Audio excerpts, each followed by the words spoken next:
through 2027.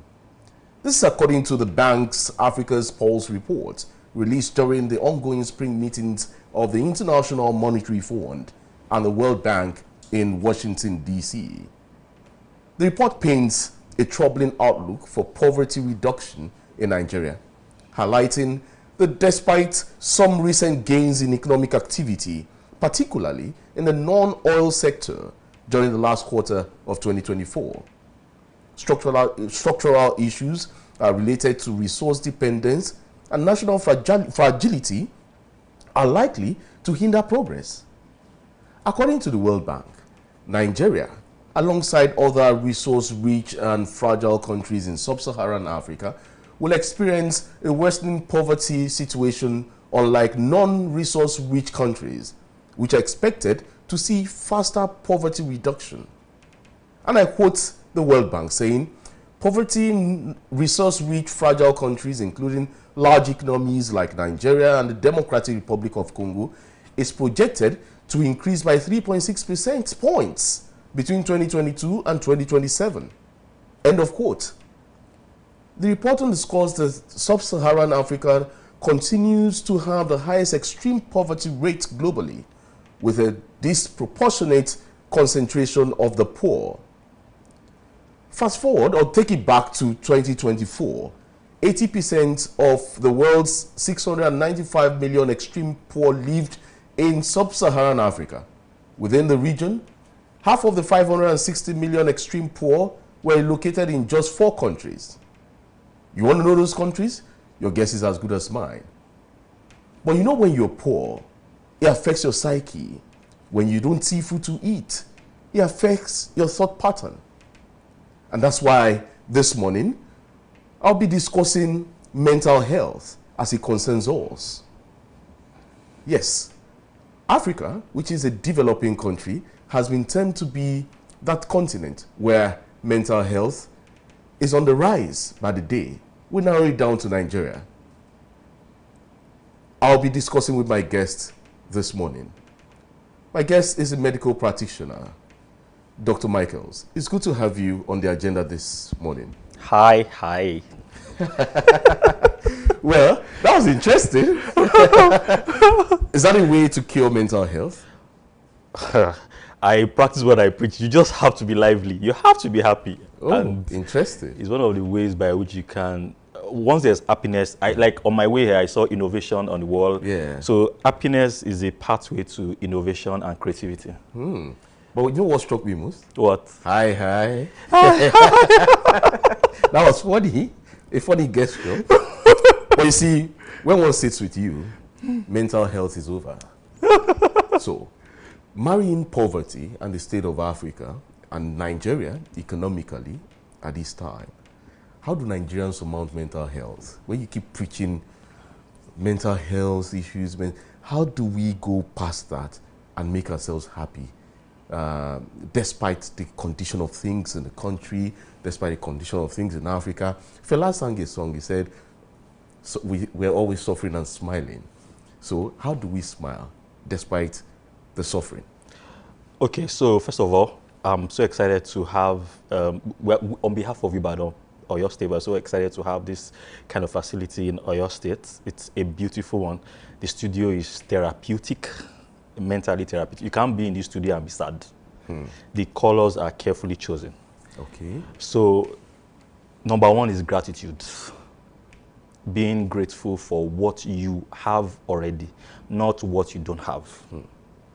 And number two is being deliberate about your environment. The people in your environment, the places, the colors, and then you can now talk about the 4 components of mental health: thoughts, emotions, words, action. Because poverty is a mindset. In this same economy, people are buying cars. In this same economy, people are getting married. So what's your own mindset as a person? Your mindset, which is a component of your mental health, will determine what eventually happens to you. The question is, are you in charge of your mental health, or is somebody else in charge? That's what will now determine the reality that you eventually have in life. Okay. But many people don't know that mental health is different from mental health issues. Okay. Okay. Can you differentiate that? Because I had a program in July last year, and I went around, did a street interview, and then I said, "Madam, do you have mental health?" She said, "No, I don't have mental health." So I said, I said, "No, I wasn't asking if you have mental health disorders. I said, do you have mental health?" She said, "No, I would never have mental." I said, "Madam, mental health is just a state of well-being of your thoughts, emotions, words, and action. It is now when they are now negatively affected, those 4 things, that's when we have mental health disorders." So everybody in this studio now has mental health. Okay. Because they are thinking, they have emotions. The high is an emotion. Then we've been talking behind the scenes and in front of the camera. And then number 4, action. There are movements. We also move. So every of those things make up. So every single day we've been interacting with mental health. So mental health is a phenomenon. Yeah. Okay. So when something affects or punctures that mental health, it becomes an issue. Exactly. So how will those women in the slums, the interior part of where in Ibadan, we're transmitting from Ibadan, the interior parts of Ibadan, so places like Foko, Bonfoto, they are good places. However, they are, what we call the interior part. Some shanties in Ibadan. How do they get to know more about these mental health issues? Education, like educating them in indigenous languages, in ways that, and then coming to, first of all, I discovered that many people don't even understand these places for core and the rest like that. For effective communication, there has to be effective understanding. So to be able to effectively educate people, you need to understand it. And I think that is where the problem is. We're always speaking English. We're always speaking above the head, like over the people. And we're always seeking to impress instead of talking about relatable issues and relatable stories. So I saw at the reception, best stories, best songs. So best songs in this context means songs that are relatable. Best stories in this context means stories that are relatable. So you cannot share relatable stories or songs if you don't understand what the other person is going through. So understanding the POV, the point of view of the other person helps to bring about effective communication. So I think what we are having now is issue with communication. Okay. The communication is not effective. Okay. So in Africa, we have issues of communication. Yeah. In Nigeria, yeah, generally, there is an issue of communication. Yeah. So the rich communicate better with themselves, yeah, and the poor communicate in their own way. Yes. So the rich doesn't communicate with the poor. Yes. And the poor doesn't communicate with the rich. Yeah. Is it an issue of class struggle? Yeah. Social class issues? Yeah. And is it also an issue of esteem, self-esteem? Yeah. The difference between rich and poor is just simply, what's it called? Mindset is simply mental health.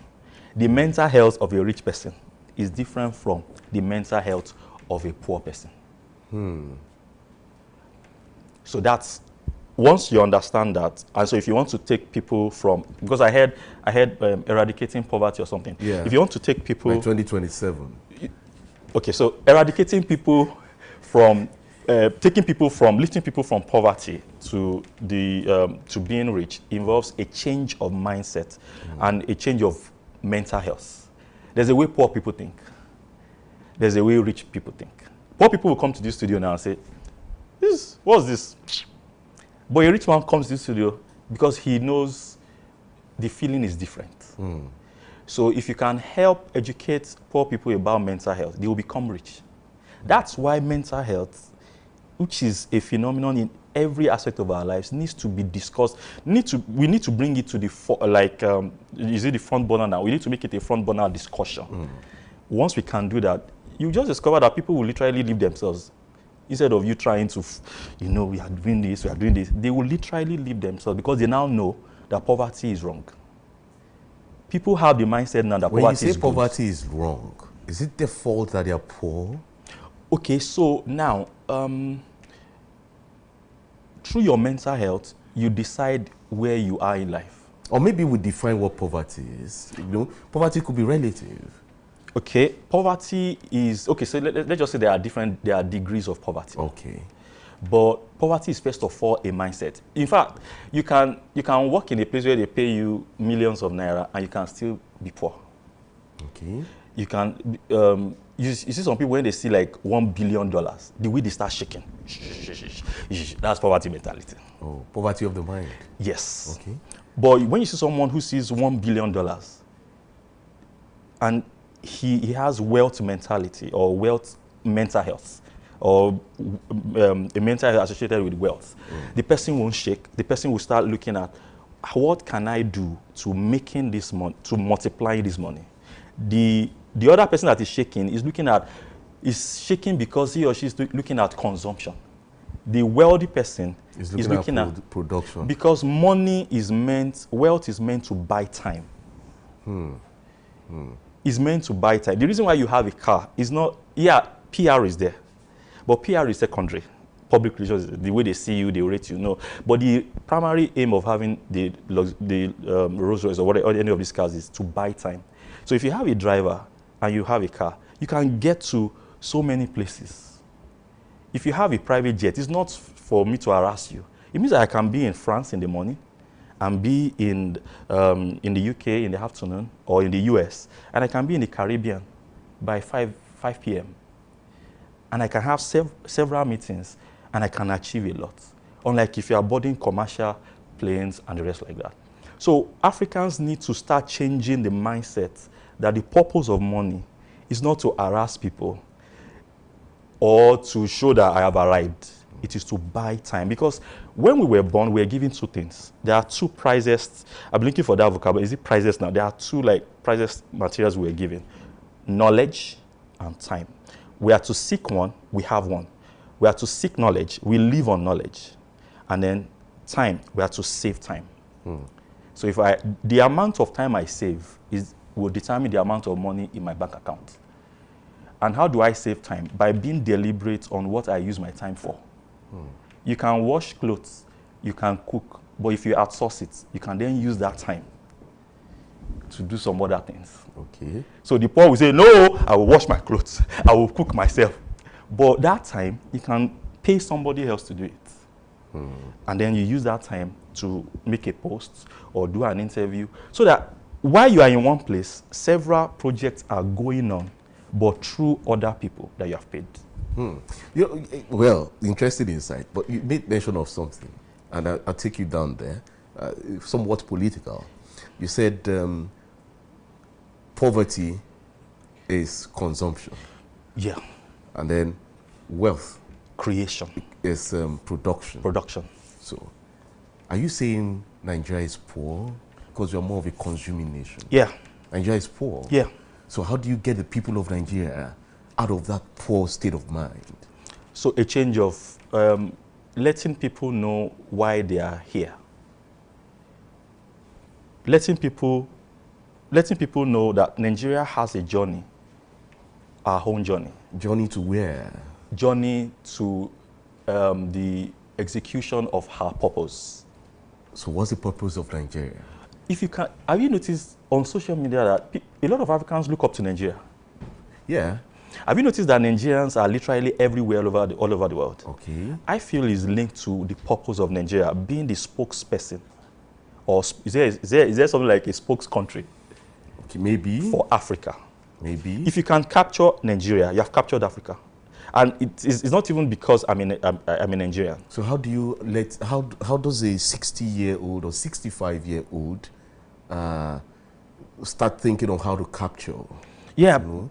Is it a problem of leadership or the problem of followership? The second journey is your own personal life. Okay. You can't, so you have your own journey, personal life. Nigeria has her own journey. You are the CEO of your personal journey. The president of Nigeria is the CEO of the journey of Nigeria. The governor of Oyo State is the CEO of the journey of Oyo State. Now, you can't give what you don't have. If your own personal journey is doing well, you will then be able to contribute quality to the journey of Nigeria. So it's like Nigeria now needs your help. The reason why you are fighting for Nigeria is not because your destiny relies on Nigeria. The fight will be different from then. The moment you realize that the journey of Nigeria and your own journey, there are two parallel lines that will never meet. That's why people are still making money in this economy. So, but the reason why you are speaking for Nigeria, fighting for PVC, making sure that things are done well, is not for your own survival. It's for the survival of Nigeria. Because you can be born in Nigeria and not love Nigeria. So it's like we're taking it for granted that the fact that you are born in Nigeria, you will love Nigeria. You can be born in a family and not love the family.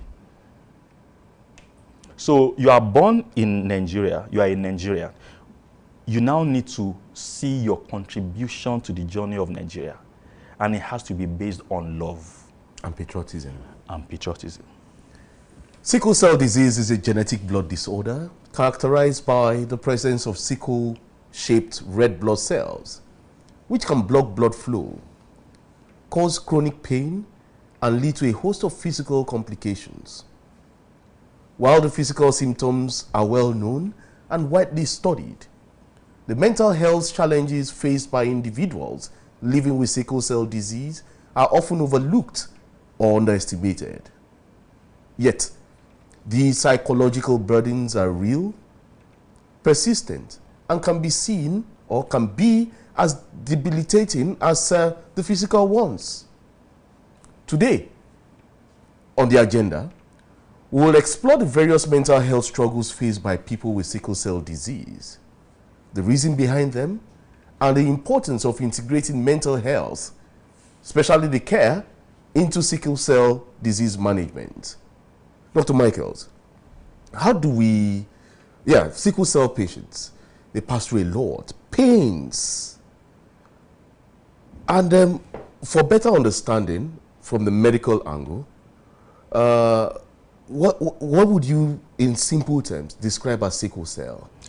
Okay, sickle cell is a chronic medical condition as a result of majorly of a child, of an individual, brought about by what I can say ignorance of the parents, which eventually led to that kind of medical condition. So that is why the management of sickle cell has to start from before the conception of that child. Because my next question was, can it be managed? So you have to go back to the father and the mother that gave birth to that child. The care of sickle cell is not the obvious medical treatment, blah, blah, blah.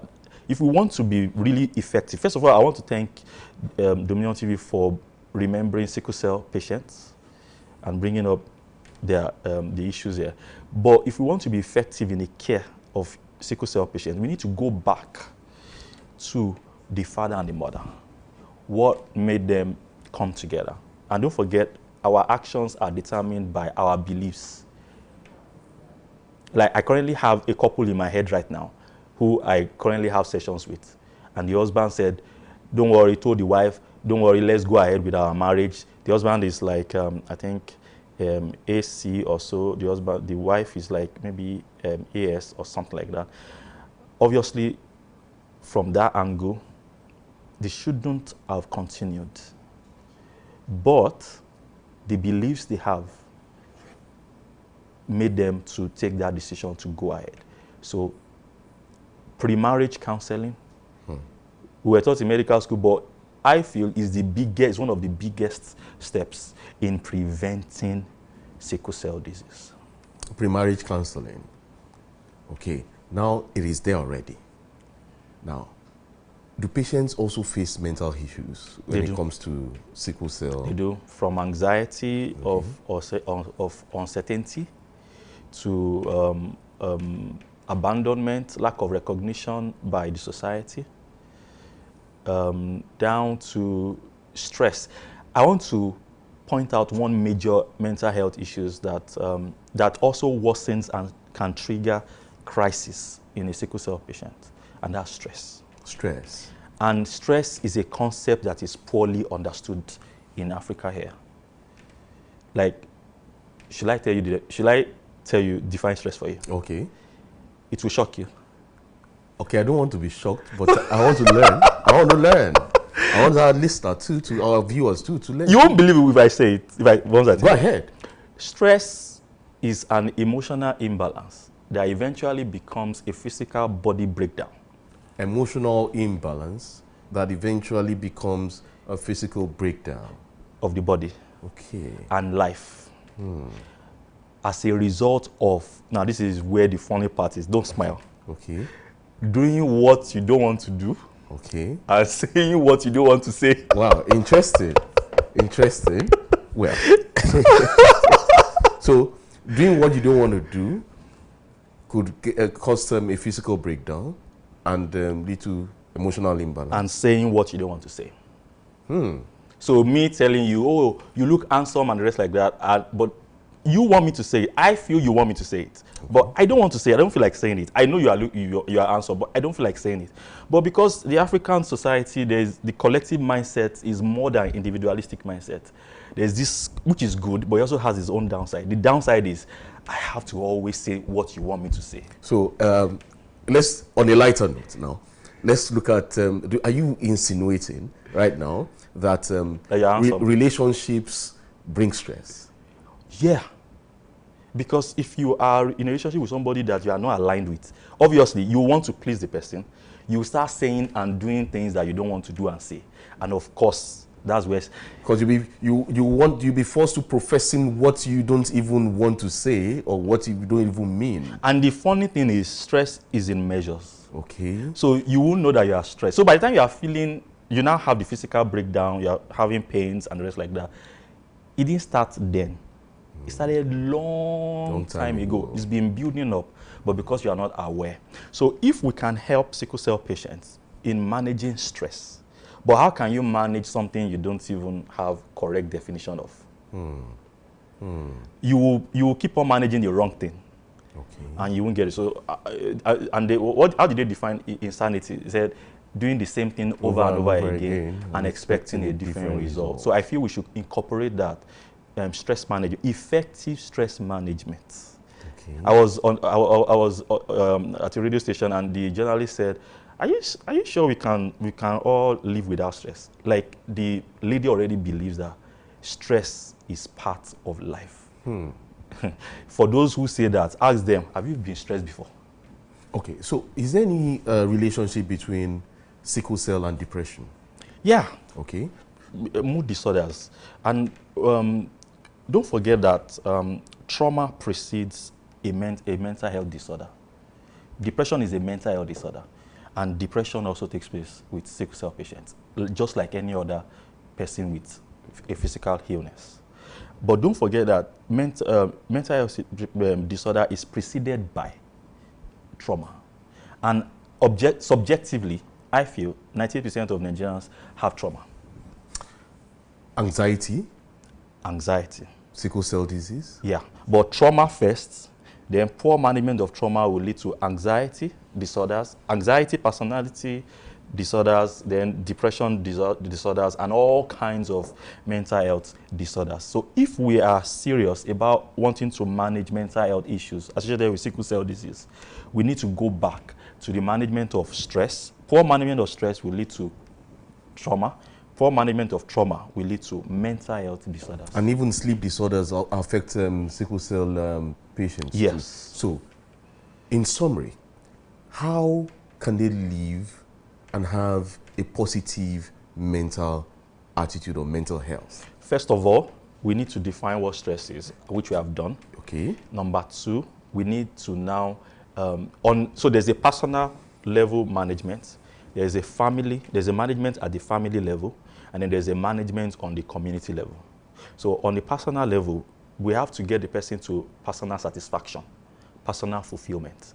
And there can be no personal fulfillment or satisfaction without self-discovery. Do you even know who you are? Because your body mirrors the state of your mental health. So physical health of the body is, the basis of physical health of the body is mental health. So we want to get that individual to be in a good, and in the right frame of mind. And when you start discovering who you are, there's a kind of mental health you have is well improved. So we want to get that individual to that stage. Once you have a good mental health, it helps you to, it prevents stress, because you're not going to be friends with people you're not supposed to become friends with.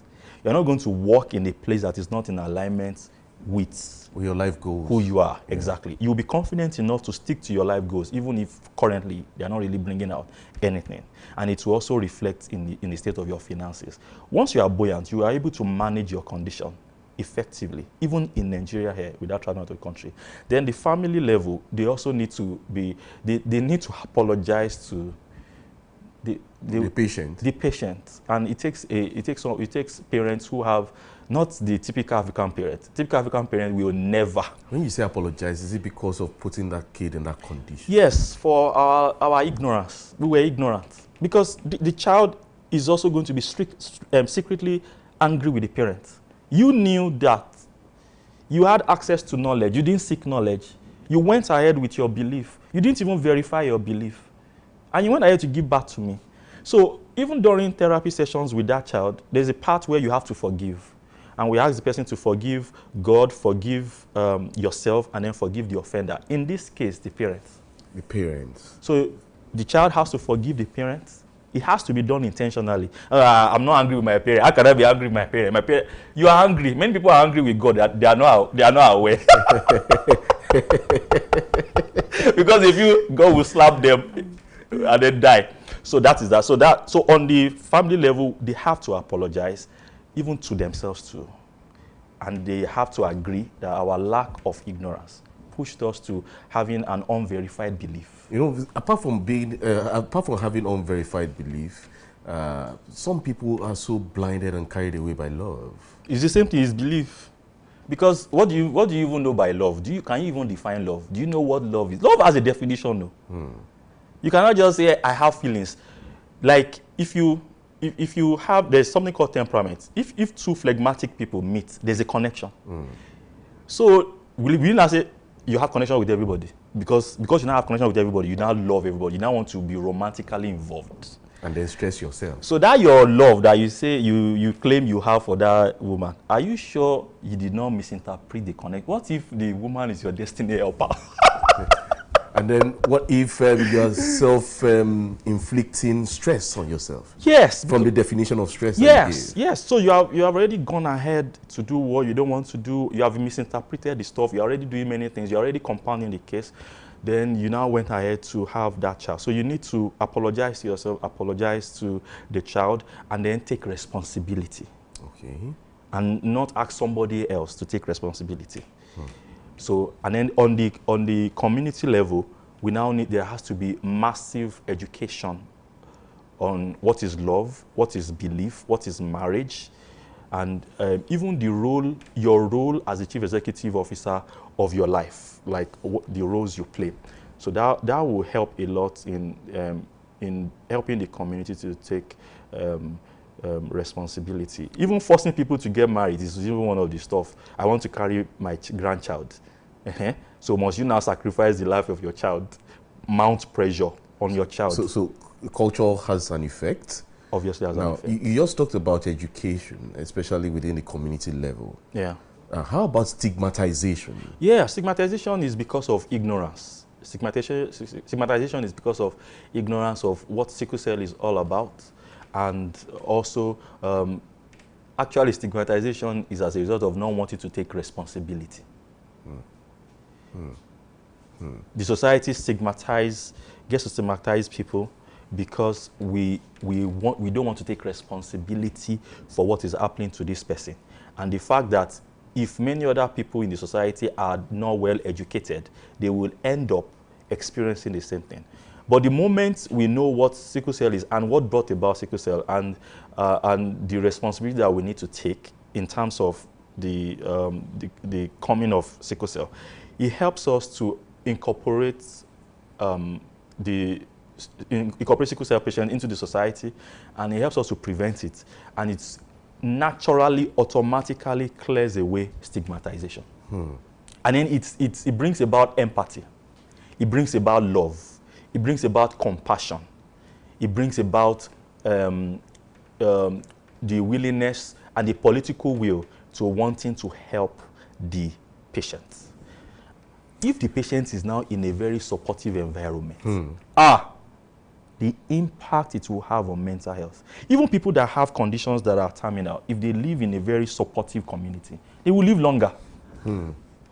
So they could overcome it mentally. Yeah. Mentally, they could overcome it. Yeah. It could still be there. Yeah. But they could overcome it mentally And because of the love being shown to them. It makes them become hopeful. Don't forget that hopelessness comes before depression. So more like, hopelessness comes before suicide. So there's depression and then there's hopelessness. So once there is a supportive community, it boosts your hope. Okay, I need you to give a message to parents, especially parents who have kids with sickle cell, and then the society itself, and then the patient, him or herself. So these three people, your message to them, final thoughts. To the patients, we are very sorry for our poorly managing the education about sickle cell, and we still have a long way to go when it comes to prevention. We are so sorry that we didn't get that done before you were born, and we are so sorry, so we apologize. And we are hoping that even with this program and with any other program, you will be able to, it will help you to have improved mental health, which will then translate to you having an improved physical health. To parents, well, I'm so sorry that you are going through what you are going through, and I want you to take time out to have a discussion with your child to the point that you are able to apologize for lack of education and for decisions that you made, and then help your child to live in a supportive society and community. And then to the society, we have beliefs that we need to correct. In fact, currently we are clamoring for meetings with our traditional rulers so as to be able, because we can't have the culture of 1800s. We can't keep on using the culture of 1800s in 2025. African culture is rich, but there are certain aspects of African culture that we need to modify. So we are calling for cultural modification. So the society, we need to start questioning our culture, questioning what we believe, our belief system, and start weeding off beliefs that are not effective and are no longer relevant in the 21st century. Thank you, Dr. Michaels. And a quick one before we leave. People with sickle cell disease may experience mental health symptoms due to living with the condition. Anxiety and depression may result from ongoing pain, feelings of isolation, worries about medical care, and costs and other psychological or psychosocial factors. People with sickle cell disease may also experience sleep apnea, which might prevent them from getting restorative sleep. This can affect their ability to function during the day. A person can find support from trained professionals and others with the condition. Counseling may help a person to cope with challenging feelings and improve mental health outcomes. For those that have this, there is hope. Just calm down. Joy is coming. Thank you for being part of today's agenda. You can visit our website on www.dominion.org.ng to listen to us live and interact with us. You can also follow us across our social media platforms. On Facebook, Instagram, TikTok, YouTube, and LinkedIn, it's at Dominion Broadcasts, at Dominion Broadcast. And on the app X, is at Dominion Cast. My name is Chike Ubogo. Do have a great day. Stay safe. Bye for now.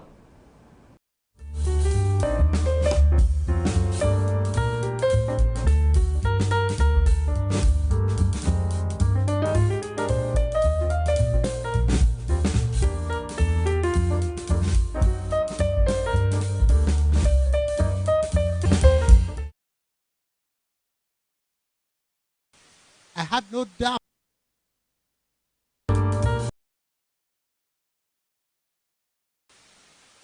We are going to set agenda.